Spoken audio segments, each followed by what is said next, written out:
गुरांग, ऐसा नहीं है कि सिर्फ पेमेंट बैंकिंग में सिर्फ यही कंपनी है। भारतीय एयरटेल ने भी लॉन्चिंग कर दी है और राजस्थान के साथ करीब 10,000 आउटलेट के साथ उन्होंने कामकाज शुरू किया है। इनकी योजना है कि 1 लाख हो जाए। ये जो अलग अलग कंपनी जिनके पास भी पेमेंट बैंक का लाइसेंस है, पहले थोड़ा पीछे हट रही थी, लेकिन अब पेटीएम के साथ और भारतीय एयरटेल के साथ शायद थोड़ा इनका कॉन्फिडेंस बढ़ा होगा।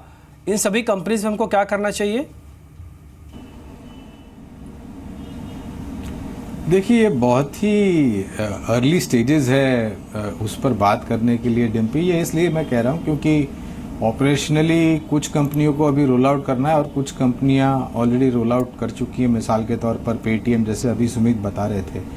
जहाँ तक रहा पेटीएम बैंक का सवाल, लॉन्च होना है। आने वाले समय में क्या सक्सेस मिलता है और कितने ग्राहकों को ये जोड़ सकते हैं और कितने रिटेलर्स को भी जोड़ सकते हैं, ये देखना ज़रूरी होगा। और जो भी कंपनियां सक्षम है, जो पहले से मौजूद है, मिसाल के तौर पर सेल्यूलर सर्विस प्रोवाइड कंपनियां, इनको मेरे ख्याल से बैक एंड इंफ्रास्ट्रक्चर पर ज़्यादा जोर नहीं देना पड़ेगा क्योंकि इनकी प्रेजेंस ऑलरेडी है। खाली एक ही है, वो किस तरीके के प्रोडक्ट और किन किन लोगों को साथ में लेकर के चलते हैं, ये देखना ज़रूरी होगा। ऑफकोर्स सरकार और प्रधानमंत्री साहब श्री नरेंद्र मोदी की जो मुहिम है, हार्ड कैश को छोड़ करके डिजिटाइजेशन को आगे बढ़ाना, वो मेरे ख्याल से अपने आप में एक बहुत बड़ा प्रयास है। और आने वाले समय में क्या सक्सेस रेट होती है, ये देखना जरूरी होगा। तो too early stages to comment on companies which will be successful. Launch होने दीजिए, उसके बाद आंकड़ों पर निर्भर करेगा। जी, अब एक और मेहमान हमारे साथ मौजूद हैं, शर्मिला जोशी हैं, उनसे बातचीत करते हैं। Sharmila, good afternoon, welcome to the show. अभी क्या अप्रोच लेकर चल रही हैं मार्केट्स पर, और साथ ही कुछ स्टॉक्स जो कि आपने नियर टर्म के लिहाज से अपने क्लाइंट्स को बताए हों? वेरी ऑनेस्टली नियर टर्म में कुछ ज़्यादा रेकमेंड नहीं किया है, because I think that given जिस तरह की एक फॉल आउट मैं इकोनॉमी पर एक्सपेक्ट कर रही हूँ, मुझे लग रहा है कि मार्केट्स और भी थोड़े यहाँ से नीचे जा सकते हैं। सो गिवन दैट बहुत ही स्टैगर्ड एक अप्रोच है, so I think the stocks that I would recommend and which are slowly started buying our stocks within the mid cap space, जहाँ करेक्शन काफ़ी हुआ है और आगे चलकर ये उम्मीद लगाई जा सकती है कि उनमें रिकवरी शायद एक क्वार्टर के बाद हम देख सकेंगे। So it's really a mix of stocks, there isn't really any specific sector और industry. So it could be an auto ancillary like a Sundaram Fastener. It could be something in the chemical space like an Omkar Specialty or an SH Kelkar. So it's stocks across the board. लेकिन overall ये feeling है कि market जो Brexit या जो लो था, meaning essentially 7900 को फिर से रीटेस्ट कर सकते हैं।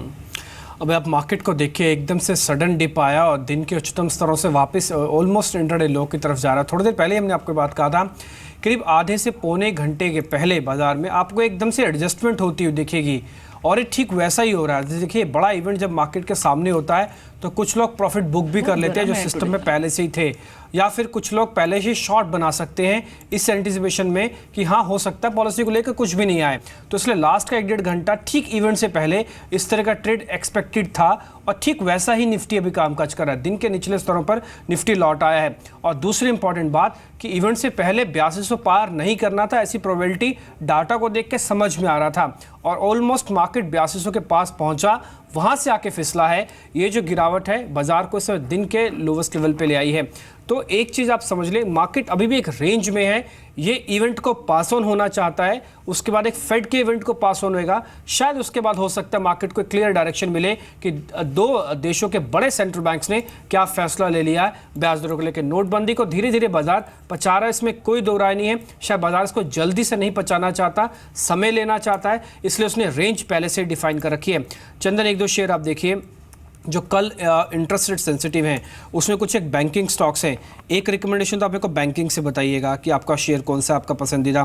दूसरा एक मैं आपको देता हूं, वो है अदानी पावर। पिछले 2-3 दिन से काफ़ी चल रहा है, आज भी 3% चला है।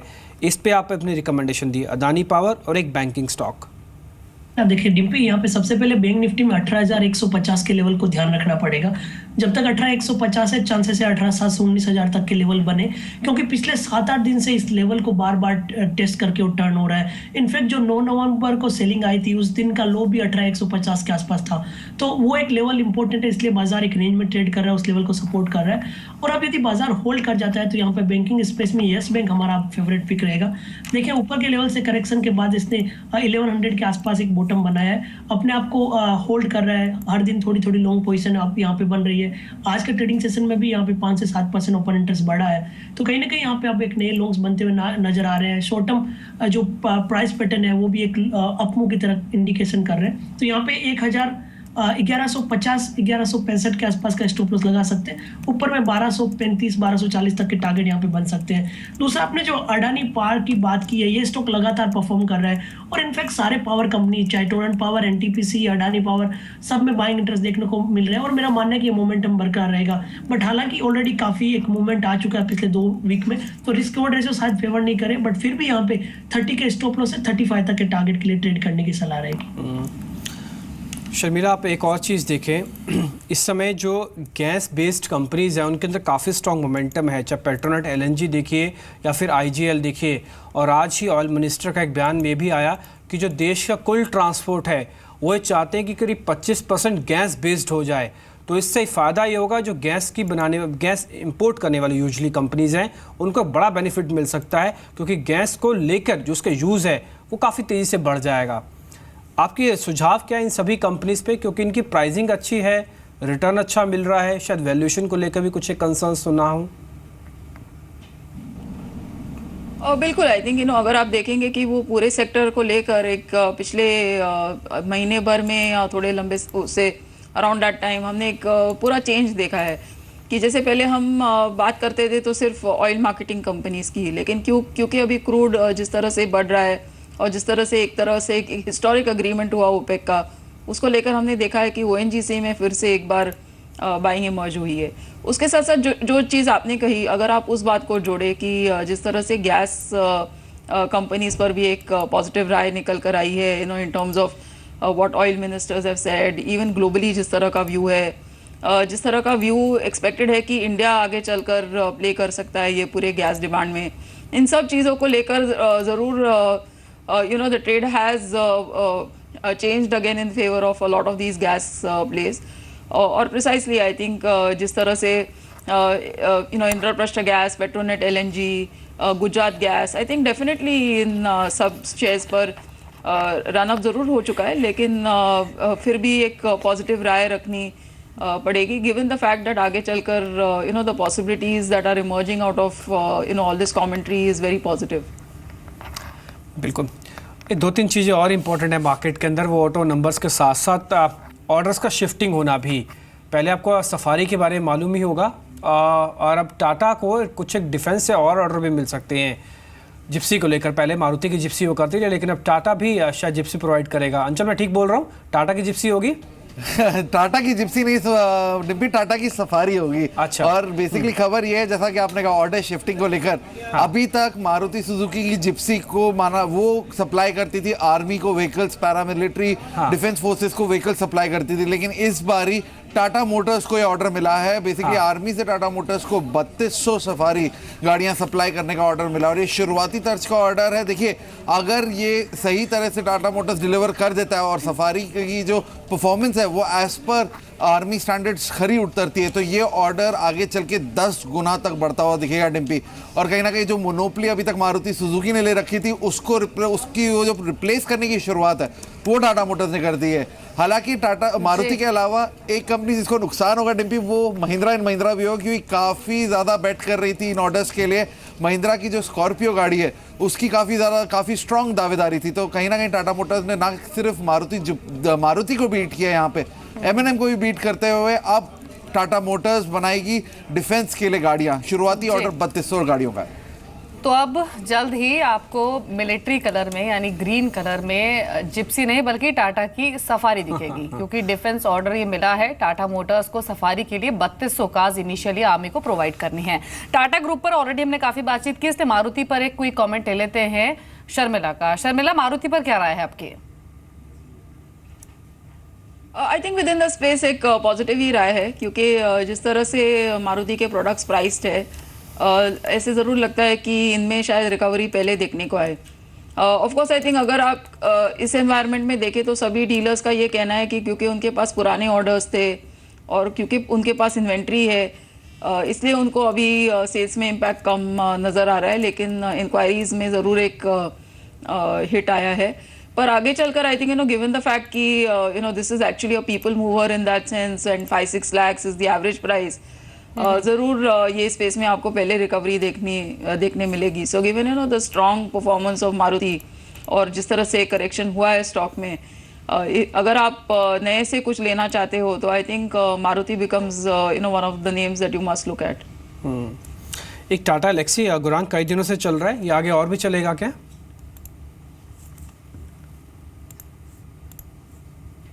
ये क्षेत्र पर बेगे पार्डन, इस कंपनी पर विशेष रूप में मैं टिप्पणी नहीं करूंगा क्योंकि कवरेज नहीं है, पहली बात तो ठीक है। लेकिन हाँ, आईटी और आईटी रिलेटेड क्षेत्र में कवरेज कुछ है हमारी। इन्फो एज, HCL टेक महिंद्रा, TCS, इन्फोसिस, ये सभी पर हमारी पॉजिटिव कवरेज है और हमें लग रहा है कि जो भी प्राइस करेक्शन बड़े तौर पर आना था, चाहे वो प्रेसिडेंशियल इलेक्शन को लेकर के हो या फिर तिमाही नतीजों की चेतावनी को लेकर के, वो आ चुका है। नीचे के तरफ के दायरे काफ़ी सीमित लग रहे हैं। दूसरी तरफ बशर्ते समय लग सकता है रिकवरी पर, तो आप नज़रिया 1.5-2 साल का रखें। ठीक है, एक टेक्निकल व्यू ले लेते हैं टाटा एलेक्सी पे। चंदन, आपका व्यू क्या है? और दूसरा एक और शेयर मैं आपको बता रहा हूँ, वो है जेके टायर, ये 4.5% ऊपर है। इन दोनों पे सुझाव दीजिए अपना। जी, टाटा एलेक्सी पे हम पिछले 2 सप्ताह से यहाँ पे पॉजिटिव हुआ है क्योंकि स्टॉक ने 164 से लेके 2400 तक का मूवमेंट दिया था और उसका एग्जैक्ट 61.8% है, 1000 के आसपास आ था और उसी लेवल को इस स्टॉक ने टेस्ट करके वापस रिटर्न हुआ है। यहाँ पे 1500 तक के मूवमेंट पोजिशनल बेसिस पे आ सकते हैं। हालांकि पिछले 6-7 दिनों से लगातार अपमूव बन रहा है, तो यहाँ पे बाय ऑन डिक्लाइन की रणनीति अपनाइए। 1320 का सपोर्ट यहाँ पे फर्मली काम करता हुआ नजर आएगा। दूसरा, जो आपने जेके टायर की बात की, ऑलमोस्ट सारे टायर काउंटर्स में बाइंग इंटरेस्ट बने हुए हैं, चाहे आप अपोलो टायर, C8, MRF, जेके टायर की बात करें। जेके टायर एक कंसोलिडेशन फेज में है, 123.50 का इसका हर्डल है, वो निकलता है तो यहाँ पे अपमूव एक्सटेंड हो सकता है जो 130 तक इस काउंटर को लेके चला जाएगा। जी शर्मिला, ये अदानी समूह के शेयरों पर आपकी राय क्या है? अदानी पावर पर अभी हम बातचीत कर रहे थे, लगातार चल रहा है पिछले कुछ सत्रों से ये शेयर। अदानी पोर्ट्स को लेकर अब ब्रोकरेज हाउसेस भी पॉजिटिव हुए हैं और ऑस्ट्रेलियन प्रोजेक्ट को लेकर अब जो भी हर्डल्स थे वो भी क्लियर हुए हैं और अब 2070 से इसके स्टार्ट होने की भी बात हो रही है। वहीं दूसरी तरफ अदानी ट्रांसमिशन है जिसने डीमोनेटाइजेशन से अब तक उन कुछ चुनिंदा शेयर्स में से वो शामिल है जिसने पॉजिटिव रिटर्न्स दिए हैं अपने इन्वेस्टर्स को, ट्रेडर्स को। अभी अप्रोच है क्या इस पूरे ही ग्रुप को लेकर और कौन सा स्टॉक आपको अच्छा लग रहा है? नहीं, not really. It's not a group that I track too closely. हाँ, ये ज़रूर बात है कि जो आपने कहा कि जो ऑस्ट्रेलियन डील उनका स्ट्राइक होना था वो ज़रूर उस स्टॉक के लिए पॉजिटिव माना जाएगा, बट ओवरऑल कुछ खास पसंद नहीं है वो ग्रुप में। गौरांग, आप कुछ कमेंट करना चाहेंगे अदानी ग्रुप स्टॉक्स पर? वेल, दीपाली, खरीदारी की तो राय नहीं है, लेकिन अडानी पावर पर बिकवाली की राय है। अभी अभी जिक्र हो रहा था, मेरे ख्याल से दिम्पी जिक्र कर रहे थे तकनीकी रूप में, और मैं ये मानता हूँ कि अगर आपको ऊर्जा रिलेटेड अडानी पावर को छोड़ करके कहीं पर निवेश करना है तो टाटा पावर हमें अच्छा लग रहा है। टाटा पावर को कल डिफेंस में से ऑर्डर भी मिला था। इसके अलावा NTPC, पावर ग्रिड, REC और पावर फाइनेंस कॉरपोरेशन, ये सब कंपनियां बेहतर है और मैं सिर्फ अडानी पावर के ऊपर बात करूंगा क्योंकि वहाँ पर हमारी बिकवाली की राय है। ठीक है चंदन, एक दो शेयर आप और देखिए। एक तो UPL का स्ट्रक्चर बताइए कितना और चलेगा, क्योंकि जिनके पास ही पोजीशन है UPL में, एक बार ऑफ प्रॉफिट बुक कर लें इस इवेंट से पहले या फिर अभी भी इसमें बने रहें। और एक और शेयर मैं आपके सामने रख रहा हूँ, BEML, ये भी करीब 4% ऊपर है, इसका भी स्ट्रक्चर बताइए कितना ठीक है। जी हाँ, देखिए UPL में भी यहाँ पे एक लगातार 3 वीक से एक high top Sai bottom formation बन रहा है। बाजार के एक वोलेटाइल मूव के बावजूद भी स्टॉक ने अच्छे खासे होल्ड किए और 680 जो हमारा इमीडिएट हार्डल टारगेट था वो इसने ऑलमोस्ट रीच कर चुका है। हालांकि पैटर्न पॉजिटिव है, बट यहाँ पे या तो बुक करें और नहीं तो 665 के आसपास का ट्रेल स्टॉप लॉस लगाने की सलाह रहेगी। ओवरऑल देखें, इस पूरे सेक्टर में बाइंग इंटरेस्ट है और जो UPL में बुक करें वो टाटा केमिकल में शिफ्ट हो सकते हैं। टाटा केमिकल ने आज एक फ्रेश ब्रेकआउट दिया है, 485 का जो हार्डल है उसने पार किया है और यहाँ पे चांसेस है कि 515-517 तक की मूवमेंट दिख जाए। जी, एक बार एनबीसीसी देख लेते हैं। एकाएक यहाँ पर बाइंग आई है और खबर भी आई है कि नवंबर में एनबीसीसी को 24,690 करोड़ के ऑर्डर्स मिले हैं और स्टॉक करीब 5% ऊपर ट्रेड कर रहा है। कल भी चला था ये शेयर और हाल ही की कमजोरी के बाद एक अच्छा बाउंस बैक निचले स्तरों से हमने देखा भी है। चंदन, अगेन आपके कमेंट्स एनबीसीसी पर। जी देखिए, एनबीसीसी ने कंसोलिडेशन ब्रेकआउट हुआ है और जैसा कि अपने टाटा कॉफी की बात कर रहे थे वैसा ही प्राइस पैटर्न यहाँ पे बना है। 232 का जो हर्डल है वो लास्ट के कुछ मिनट्स में यहाँ पे निकाला है और वॉल्यूम भी यहाँ पे कंपैरेटिवली बेटर है, तो यहाँ पे चांसेस है कि 243 244 तक के लेवल बन सकते हैं। ट्रेडर्स को बीटीएससी ट्रेड के लिए भी ले सकते हैं। ये शर्मिला, नॉन फेरस कंपनीज में क्या करना चाहिए, स्पेशली थोड़ा माइनिंग से जुड़ी हुई कंपनी जैसे वेदांता आप देखें, हिंडाल्को देखें, ये इस तरह की परफॉर्मेंस दे रही है। यूजुअली इनसे अनएक्सपेक्टेड थी, जैसे आप 50% से ज़्यादा का रिटर्न पूरे ही वेदांता में हमको आते हुए दिखा साल के अंदर। हिंडाल्को लास्ट एक्सपायरी इतनी बुअर थी लेकिन उसके अंदर भी हमको हिंडाल्को सबसे अच्छा शेयर आता हुआ दिखा। ये अनएक्सपेक्टेड मूव इन सब कंपनी से क्यों मिल रहे हैं और ये आगे भी मिलते रहेंगे क्या? हाँ, वो कहना मुश्किल है, लेकिन डेफिनेटली आई थिंक जैसे आपने कहा कि एक जो पूरा सिनेरियो चेंज हुआ ग्लोबल मार्केट्स में पूरे मेटल्स स्पेस को लेकर, weather it is zinc, aluminium, जिस तरह से एक पॉजिटिव कमेंट्री आई उसका हमने पॉजिटिव एक इम्पैक्ट सभी स्टॉक प्राइसेस पर देखा है। I think what I heard latest is probably companies in the zinc and alumina space, तो आज शायद फोकस उन पर रहेगा। तो इट डज सेम कि एक ग्लोबल शिफ्ट है सेंटिमेंट में and these stocks are benefiting from that. तो अगर स्टील स्पेस में आप टाटा स्टील देखें, I think JSPL is a little depress again because of their own internal problems, लेकिन उसको छोड़कर अगर आप कोई भी मेटल स्पेस का स्टॉक देखें, whether it is in steel, whether it's in zinc, whether it's in copper, whether it's in aluminium, सब में हमने एक पॉजिटिव मूड देखा है और ये ज़रूर लगता है कि और थोड़े समय के लिए ये ट्रेड कंटिन्यू कर सकता है। So I am not in great favour of buying some of the stocks, क्योंकि जैसे आपने कहा बहुत अच्छे रिटर्न हम देख रहे हैं सभी स्टॉक्स पर। I think Hindalco was about 90 to 100 rupees about 4-5 months back और आज की तारीख में 160-170 का रेट है। तो ये सब देखकर ज़रूर you won't be like an all out buyer, लेकिन ऐसे मार्केट में जहाँ पे it's very difficult to pick a sector, ये एक ऐसा सेक्टर उभर कर आया है where the sentiment still continues to be very strong.